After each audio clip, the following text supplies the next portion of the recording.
रतन टाटा की प्रेरणादायक कहानी। रतन टाटा भारत के सबसे प्रसिद्ध और आदरणीय उद्योगपतियों में से एक हैं। वे टाटा समूह के पूर्व अध्यक्ष रहे हैं और अपने नैतिक मूल्यों, व्यापारिक दूरदृष्टि और परोपकारी कार्यों के लिए जाने जाते हैं। उनकी सफलता की कहानी संघर्ष, मेहनत और दूरदर्शिता से भरी हुई है।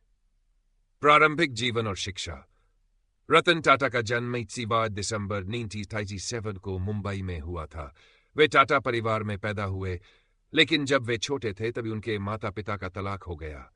उनका पालन पोषण उनकी दादी नवाजबाई टाटा ने किया।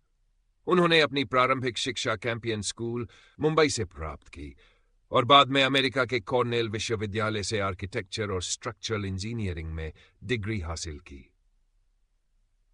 करियर की शुरुआत। रतन टाटा ने हैन्यून 67 में टाटा ग्रुप के साथ अपने करियर की शुरुआत की।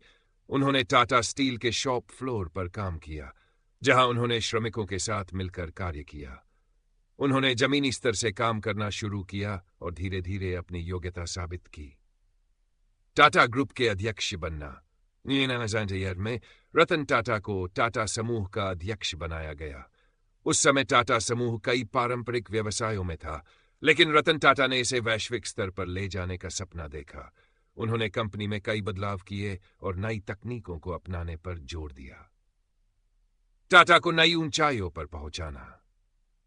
उनके नेतृत्व में टाटा समूह ने कई ऐतिहासिक अधिग्रहण किए, जिनमें शामिल है 2000 में टाटा टी द्वारा टेटली टी का अधिग्रहण, 2007 में टाटा स्टील द्वारा कोर्स ग्रुप का अधिग्रहण, 2008 में टाटा मोटर्स द्वारा जगुआर और लैंड रोवर का अधिग्रहण। इन अधिग्रहणों ने टाटा समूह को अंतर्राष्ट्रीय स्तर पर पहचान दिलाई। नैनो कार की शुरुआत। रतन टाटा ने 2009 में दुनिया की सबसे सस्ती कार टाटा नैनो लॉन्च की। उनका सपना था कि हर भारतीय परिवार के पास एक कार हो। हालांकि नैनो को बाजार में उतनी सफलता नहीं मिली, लेकिन यह उनकी नवाचार और समाज के प्रति प्रतिबद्धता का एक बड़ा उदाहरण था। परोपकार और समाज सेवा। रतन टाटा सिर्फ एक व्यवसायी ही नहीं, बल्कि एक महान परोपकारी भी हैं। उन्होंने शिक्षा, स्वास्थ्य और ग्रामीण विकास के लिए कई दान किए हैं।